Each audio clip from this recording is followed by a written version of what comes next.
Happy Father's Day. And we have a great Father's Day gift for everyone. We have a guest speaker. So, Nan, I hope you're recording now because it's that time. Great. Well, my introduction of Reverend Dr. David, we got to spend most of the day with him yesterday, and what a joy to be in the energy of such a beautiful science of mind consciousness. Reverend Dr. David Goldberg is the minister at Unity on the Avenue in Denver, Colorado. Previously, he served as publisher and editor of the Science of Mind magazine for 7 years, which is no easy feat. I'll tell you that. That takes a lot of work. I have seen those people in action, and it's a full-time job. He is an ordained religious science minister. He has a PhD in ethical and creative leadership with a concentration in creativity. Wow, that's a mouthful. Diversity and social justice. I'm not done. Dr. David's dissertation explores the intersection of leadership and spirituality. So without further ado, Reverend Dr. David. Namaste. Blessings. Thank you, Stephen. Thank you, Reverend Stephen. Thank you, Nan. Thank you, Tracia. Thank you, everybody, for the extraordinarily warm welcome and the brilliant job you're doing with your ministry, and specifically with your online ministry. It's a joy and an honor to be with you. Your reputation precedes you. So thank you for the invitation. And before I even start to speak, I humbly request a rain check. I would love to be in your beautiful community in person. So I would love that. And also, thank you for your kind words about being able to spend time yesterday with your 3 new practitioners. What amazing lights. And Nan, thank you for all you did in pulling together all of the technology. I also would like to acknowledge my co-panelists, Laura and Paul. Thank you both for your service as well. You are extraordinary beings with powerful ministries in your own right. So thank you for that. You know, when I first was exploring the topic with Nan, when we first had the conversation months ago, and we were talking about mindful speech, excuse me, the first thing that dropped in for me, one of the projects that I worked on, one of my research projects when I was working on my PhD, I took a look at it. It just so happened that the Democratic National Committee hosted the convention here in 2008 here in Denver, the first convention that nominated Barack Obama. And what I did is look at all of the speeches, all of the major keynote speeches from that convention, and I analyzed them. I used software to look at the grade levels or the level of the speech in all of those particular speeches. And I saw a pattern emerge that of the several primetime speakers, all of whom would be names you would recognize, of course, the speeches were written at a 4th grade level, an 8th grade level, a 12th grade level, 2-year post-secondary, 4-year post-secondary. When that was fascinating to me. Now, regardless of your politics, that was a true exercise in mindful speech, in reaching out to connect with people with where they're at. And in tying it to present day then, Joe Biden, who was nominated for vice president at that convention, during his primetime speech, his speech was actually written at an 8th grade level. Now, I share that with you not from a place of ego or not from a place of narcissism, but again, from that place of knowing who our audience is. So for those of us who are students of political science, with Joe Biden appreciating his reputation as being able to connect with the common man, I would suggest to you that that is mindful on his part. It is in his speech, it is in his behavior, it is in his action. Excuse me. lived here most of my life, and I think the altitude's getting to me today. Uh, so anyway, we all have that opportunity to be mindful in our speech and mindful in our presentation. For those who are students of the Bible or appreciate the Bible as literature, John 1:1 tells us, "In the beginning was the Word, and the Word was with God, and the Word was God." So it is in this day, in this time, in this place, that we honor the thousands of languages in the world, that we recognize that it is language that helps us communicate when we're having challenges, when we're connecting and communicating higher philosophical ideas, when we're talking concepts, when we're talking creativity, when we're building community. It is indeed language that allows us to do so. And of course, we may be aware that somewhere between 80 and 90% of our communication is nonverbal. So while today we're focusing on the verbal and the actual languages, we also want to acknowledge that there's a whole lot more in our communication. So bless you for those who understand that and continue to build on that. You know, with today, in addition to Father's Day, and I too add my honoring to all who have served provided that wonderful, brilliant male energy, recognizing that it's a part of who we all are. So in any role, for any who identify as father, whether for a human or a four-legged or another from the animal world, bless you and honor you and thank you for your work. And thank you for your love and thank you for your consciousness and your nurturing of life in all of its forms.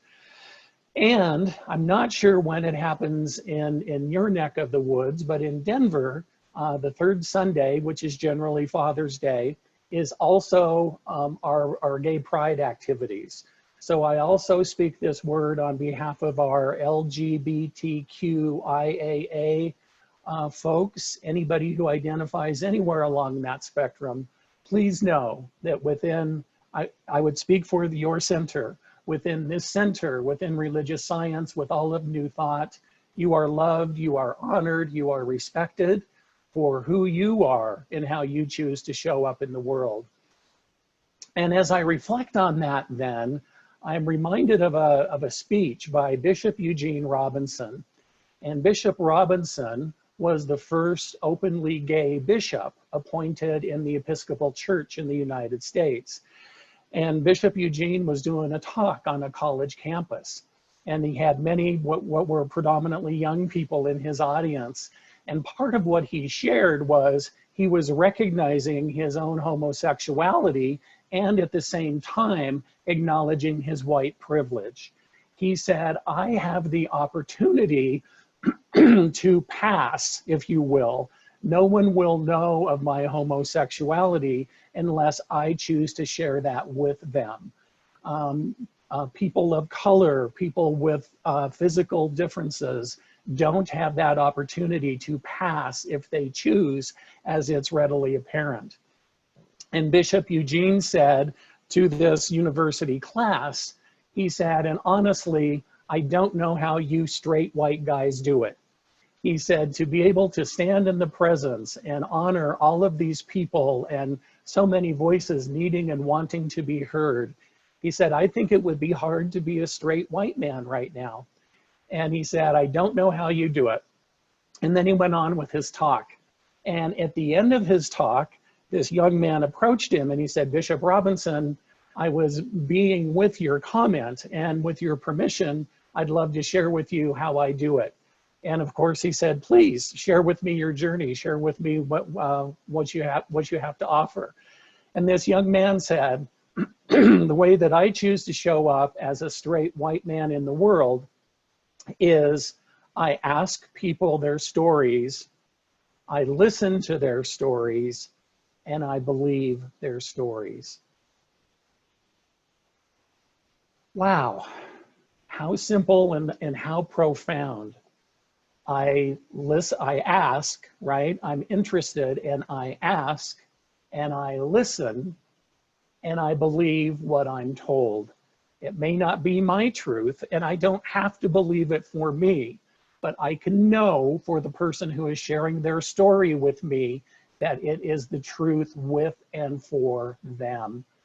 For me, that is mindful speech. So that is speaking, that is knowing when to be quiet, perhaps, and that is listening.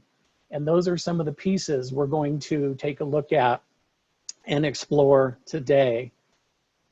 So the second piece of that then is when we decide to be quiet for whatever reason. Sometimes that comes from fear. I can't speak at work because I fear retribution. I can't speak in my spiritual community because it may be out of sync or out of alignment with this particular doctrine. Or I fear for my safety, or I fear for the safety of my family. So sometimes we are indeed motivated by fear to be quiet. And sometimes that serves, and sometimes that doesn't serve.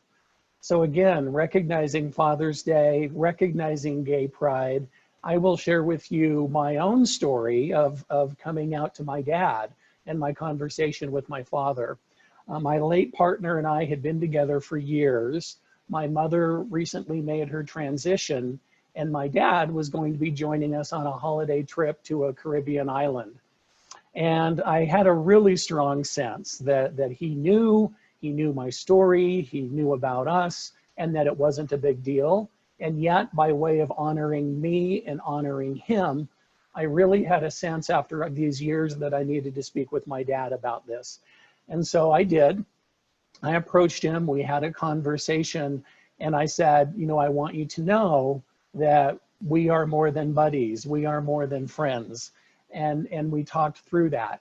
And he said, pal, I know, and I want you to know that I love you more than anything in the world.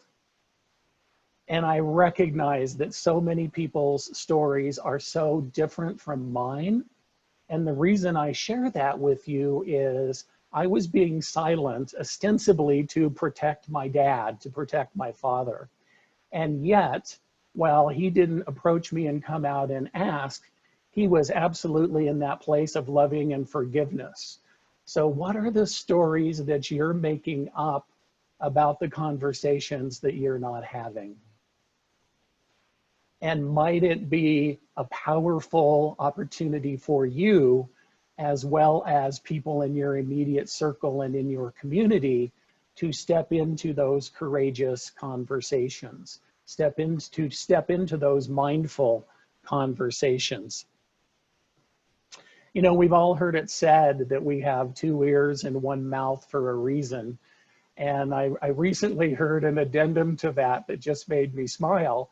And it also said, our ears do not close and our mouths do close for the same reason. And I thought, old dog, new tricks. So I invite you into that if there is something there for you as well. The other piece that we know that is so powerful in our conscious communication, in our mindful speech, is the power of recognition within ourselves that something has shifted, right? So I honestly live and believe the philosophy that we're all doing the best we can every day. And so I may share something with you today and then gain more context tomorrow, or learn something new, or be ready to release something that no longer serves me.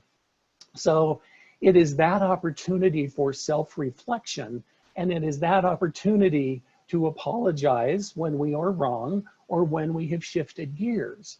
And so many of the powerful stories all along the spectrum, pick an issue, pick a cause, pick a race, pick a religion, pick a spiritual context, we're just chock full of powerful stories of people who have gotten more information and shared that their life has been changed in this particular regard. You know, one of those is a friend and colleague who serves with me on the board of the Association for Global New Thought, Carlton Pearson. And Carlton was a right-hand person to Oral Roberts. He was in the administration at Oral Roberts University. He was often referred to as Oral's black son in the day. And as he was supporting and doing everything he could to support Oral Roberts in that powerful Christian ministry, one of Carlton's dear friends who he cared for deeply, a young man, came to him and shared his own coming out story with Carlton. And Carlton was having a crisis of faith. His Christian religion, his particular flavor of Christianity, said homosexuality is wrong. And we need to fix that, and we need to change that, and we need to get rid of that. And yet, he knew this young man, and he saw him for the light of who he was and who he knew he could be. He knew of his potential. So he tells the story, Carlton tells the story on himself, that he goes to have a conversation with Oral Roberts, and he shares with him that he is deeply conflicted on this particular issue. And Oral Roberts shares with Carlton, he said, I am a man of God. I know God can do anything. And I have to tell you that we have had more challenges with praying away the gay than anything else. So even Oral Roberts was starting to recognize that there might be something more to it, that there might be more to that conversation. So speech is always powerful, and we can recognize, and when in our teaching, we know that we are firmly grounded in principle and open up the top. And my interpretation of that is that allows us to change our mind. That allows us to gain new information. That allows us to say, you know, that served me when I was 17. And right now, that's not who I am and where I'm at. So I get to release that to create room for more good. So it is through our mindful speech, it is through our mindfulness practice that we're able to do that. And you know, sometimes silence is absolutely the best, right? If it's in the highest and best for one, it must be in the highest and best for all. So my oldest sibling was born my brother Randy, and with gender surgery became my sister Randy with an I. So Randy had her surgery in 2000 and then chose to leave the planet in 2004. And at that point, a reporter from a local newspaper came to me and said, I've been following your oldest sibling. I said, you can call her my sister. She said, we've been following your sister. She's been speaking. She's been sharing her story. And I would love to do an expanded, respectful obituary honoring Randy's journey. And, you know, being a marketing and PR guy with degrees in journalism and public relations, I'm all over it. You know, say whatever you want as long as you spell the name right. And so I said, well, you know, I would support that, and I need to speak with Randy's children. So I had a conversation with my two nephews and my niece. And I said, this person wants to write a story, and it would be respectful, and it would tell your dad's journey. And Randy and his children still referred to my oldest sibling as their dad. He said, I am their biological father, and none of that will ever change. So while she preferred female pronouns, she was referenced as the children's dad. So I had a conversation. I said, this person wants to do an obituary on your dad, wants to write her story. And one of the kids was great. You know, dad was all about sharing information and putting context and putting a face on things. And so he was fine with it. Another of Randy's children was right in the middle and not really sure about that. And the third one was adamantly opposed. You know, I honor my dad and his journey, and I'm not ready to deal with that right now. That's too much information. So I got back to the person wanting to write the obituary, and I said, we need to respectfully decline. And she was surprised. She said, but we'll tell it honestly, and you can review it, and it's going to be positive. And I said, I appreciate that. And the children are not ready for that at this moment. So sometimes silence serves. And what we as metaphysicians know is if it's in the highest and best for one, it must be in the highest and best for all. So if it was in that young person's consciousness, if it was in their highest and best not to have that story, the greater good was served by not having that story. So the third piece then that we want to look at that's intimately tied to mindful speech is mindful listening. Now, as Reverend Stephen was kind enough to share, I happen to be an academic. I have 4 earned degrees, and I was never taught how to listen. I don't know about you, but it was something I was always expected to know how to do, and I was never taught how. When I was learning to ride a bike, I had training wheels. When I was learning to drive a car, I had a learner's permit and somebody next to me. When I was learning how to listen, go listen, and then you get in trouble when you don't. So it was in my first master's program where I first had a formal class in listening. And that is where the aha went off for me. I was like, oh my goodness. And so that has been part of my practice. And that is one of the things, one of the many benefits that I received from meditation is allowing myself to be in that place of receptivity, allowing myself to be in that place of listening rather than always doing the talking.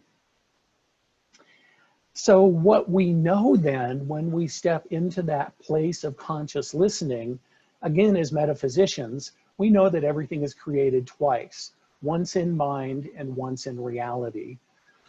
So when we step into that practice, when we call in that mental equivalent of wanting to be a listener, like that young man I referenced in my opening story, what if we all set that intention of showing up in a space of listening rather than responding?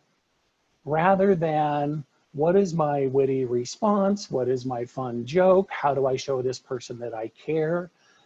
What if we set the intention to say, I am here to listen?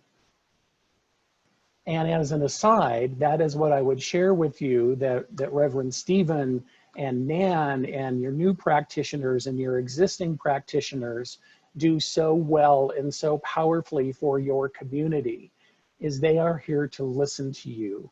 They are here to listen, then they see you, and they are here to support you and to know the wholeness of who you are, perhaps when you're in a moment and you may not be able to see that or know that for yourself. So during these interesting times, I absolutely encourage you to reach out to all of these beautiful beings, to these folks with high consciousness who can love you and support you and help you, as I say, when you may not be able to know that or do that for yourself. So I would share with you then a piece, just a very brief piece from Ernest Holmes, when he writes, prayer should be direct and specific and should always be accompanied by a positive receptivity. Do you love that? Direct and specific and accompanied by positive receptivity. What if this week, my friends, what if we set the intention of that's how we're showing up? That's how we're showing up for our beloveds. That's how we're showing up for our families. That's how we're showing up in greater service as we continue to elevate the consciousness on the planet. That we show up and we are direct and we are specific and we are heart-centered and we are positive. Again, not from a place of being Pollyanna, but that is what we know to be true. We stand in the affirmative, we stand in the positive, we stand in the powerful, we stand in the potential, and we stand in the possibility. That is what we do. That is who we are and what we have come here to express. And I love Ernest dearly, and as Stephen said, having had the chance to be in his words and in the textbook and all of the translated work and for the past 7 years and be able to bask in that and ruminate in that all day, every day. It was an extraordinary blessing for me. And I have to tell you, on occasion, I find him a little obtuse. Ernie gets a little wordy. And, you know, why not? It was his style, it was the style of the day, and I absolutely get that. So a great shorthand for what I was just sharing with you is another sage whom I love and adore, Reverend Edwene Gaines. And I know many of you are familiar with Edwene through her prosperity work. And oh my goodness, she's just a delight and she makes my heart happy. And one of the things in conversation with her, her shorthand for everything we were saying, right? Be direct and be concise and don't be afraid to pray for what you want. Edwene's shorthand is, darling, what goes on in vagueness stays in vagueness.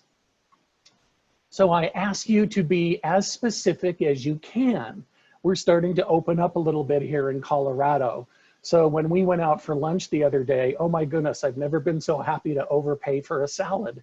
And when we went out, I looked at the menu and I said, I would like that. I didn't say, why don't you give me 1 of something on the top half and 2 of something on the back, right? So if we are specific when we're going out for a meal, if we are specific when we're buying a car, if we are specific in what we're purchasing when we go to the grocery store, why, oh, why wouldn't we be specific in our prayer work, in our affirmative prayers and in our affirmations? So I am happily married. We've been together 3 years. It's brilliant and I'm a blessed man. And when I was single for 8 or 10 years after my last partner made his transition, I was working on the perfect affirmation. I was doing everything I knew how to do and calling in the perfect person. And so I had worked on this for quite some time. And I had a conversation with one of my mentor ministers. I'm sure many of you know Reverend Cynthia James. And again, Rev Cynthia just makes my heart happy. And I shared with her, I said, Cynthia, this is what I created for my new partner. Gorgeous and glorious, spiritually aligned, HIV-free, integrous, prosperity conscious, fun, soulmate. And I was so happy with myself. And she said, that sounds great. What's the problem? I said, well, you know, I was in that part of Pratt class where we're talking about prescribing prayers and the possibility of limiting the divine. I said, I don't want to limit my good. I don't want to limit calling in the perfect person by a word that I did or didn't include. I don't want to limit God, right? And that was a rookie mistake, and that's the only time I've ever said that. She looked at me and she said, darling, you're powerful. You're not that powerful. You can't limit God. I was like, okay. So what we know then is that words are powerful. We know that words matter. We know that listening matters. We know that consciousness matters. And so that is what I honor and respect and see in each of you choosing to be present today, choosing to continue to connect in and support your spiritual community. Because by your work, by your choosing to be here, by your choosing to do your own work, you are raising the vibration on the planet. Whether you are praying or meditating or working your job or marching in a protest, thank you. I bless you, I love you, I honor you, I see you for who you are and what you're doing. And in that regard, I would just share again, I have not been marching personally, and I bless and honor those who have. I know that I benefit from that energy on the planet, whatever folks are in support of. And I would just remind us of a quote from Mother Teresa, who said, if you are against something and you invite me to participate, I will not join you. If you are for something and you are supporting a cause, an event, a person, I will be on the front line with you. And we as metaphysicians understand that. The negative against energy is vibrating down here. The positive for energy is vibrating up here. That is where you are. Those are the people that you are calling in. Those are our people. That is our tribe. And that is the tone, right? That is the container that we are setting and inviting all of humankind into. That is our work by way of raising the frequency on the planet. And again, it starts within, and as within, so without. So if you would please, join me as we each acknowledge the higher power of our own understanding. Mother, Father, God, thank you for this time together. Thank you for this time in community. Thank you for these consciously evolving beings. I bless each and every one of these spiritual beings having a human experience, knowing that they are exactly where they are supposed to be, doing exactly what they are supposed to be doing. I bless Reverend Stephen in this powerful ministry. I bless Nan as she steps into ministry, and Laura as she steps into ministry. And I bless our 3 new practitioners, for indeed they have been practitioners, they have been prayer partners since the beginning of time, and I honor them for completing the stricture of the structure and getting that outward recognition of that inward light that has always been shining. And so as we go forth in this day, I know that we recognize that words have power. I know that we recognize that listening is a superpower that we all possess. And I know that we recognize the power in showing up in that space of simply allowing those in our lives to share their stories with us. And what I call in is the highest and best in every aspect of every one of these beings' lives. Mental, physical, emotional, spiritual, relational, professional. It is all good because it is all God. It can simply be no other way. And I know that as we go forth from this time in this space, that we are living the concept of Namaste, that the divine in me is blessing and recognizing the divine in you. I bless this community as it continues to thrive, as it continues to grow, as it continues to expand, whether in online presence, in physical presence, whatever that looks like, it's all perfectly guided, divinely appointed, divinely inspired, and divinely timed. And so I simply release from this place of thanksgiving and tremendous gratitude.